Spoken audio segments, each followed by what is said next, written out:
صل علی رسول الکریم اما بعد اعوذ باللہ من الشیطان الرجیم بسم اللہ الرحمن الرحیم.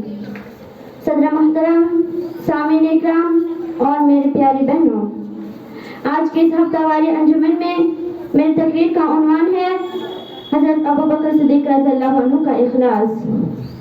اسلام کی تاریخ میں اخلاص اور وفاداری کا سب سے روشن نام حضرت ابوبکر صدیق رضی اللہ عنہ کا ہے.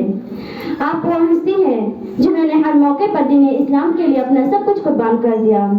ذرا سوچو، غزوہ تبوک کا وقت ہے، گرمی کی شدت، قحط کی مار، سفر کی سختیاں، لیکن نبی کریم صلی اللہ علیہ وسلم نے اعلان فرمایا کہ جو شخص اللہ کی راہ میں مال دے گا اللہ اسے عظیم اجر دے گا.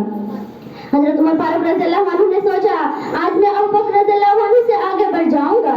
وہ اپنے گھر کا آدھا مال لے کر نبی صلی اللہ علیہ وسلم کے پاس آئے. آپ صلی اللہ علیہ وسلم نے پوچھا عمر گھر والوں کے لیے کیا چھوڑا؟ عرض کیا آدھا مال چھوڑا ہے یا رسول اللہ. پھر حضرت ابوبکر صدیق رضی اللہ عنہ آئے، وہ اپنے گھر کا پورا مال خالی کر کے سب کچھ لے آئے. نبی صلی اللہ علیہ وسلم نے پوچھا ابوبکر گھر والوں کے لیے کیا چھوڑا؟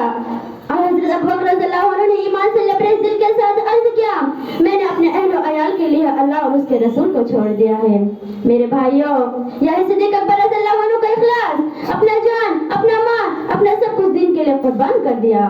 اور یہی وجہ ہے کہ رسول صلی اللہ علیہ وسلم نے فرمایا ابوبکر کا ایمان اگر پوری امت کے ایمان کے برابر رکھا جائے تو ابوبکر کا ایمان بھاری ہوگا. میرے بھائیوں، یہ واقعہ ہمیں جھنجھوڑنے کے لیے کافی ہے. اگر حضرت ابوبکر رضی اللہ عنہ اپنے سب کچھ اللہ کے حوالے کر سکتے ہیں تو کیا ہم اپنے مال کا ایک چھوٹا سا حصہ، اپنا تھوڑا سا وقت اور اپنی زندگی کے کچھ لمحے دین کے لیے نہیں دے سکتے؟ آئیے عہد کریں کہ ہم بھی صدیق اکبر رضی اللہ عنہ کے نقش قدم پر چلیں گے، اخلاص اور قربانی کی راہ کو اپنائیں گے اور دین کی خدمت گزار بنیں گے. یہیں سے میں اپنی تقریر کو ختم کرنا چاہتی ہوں. وما علینا الا البلاغ. السلام علیکم ورحمۃ اللہ.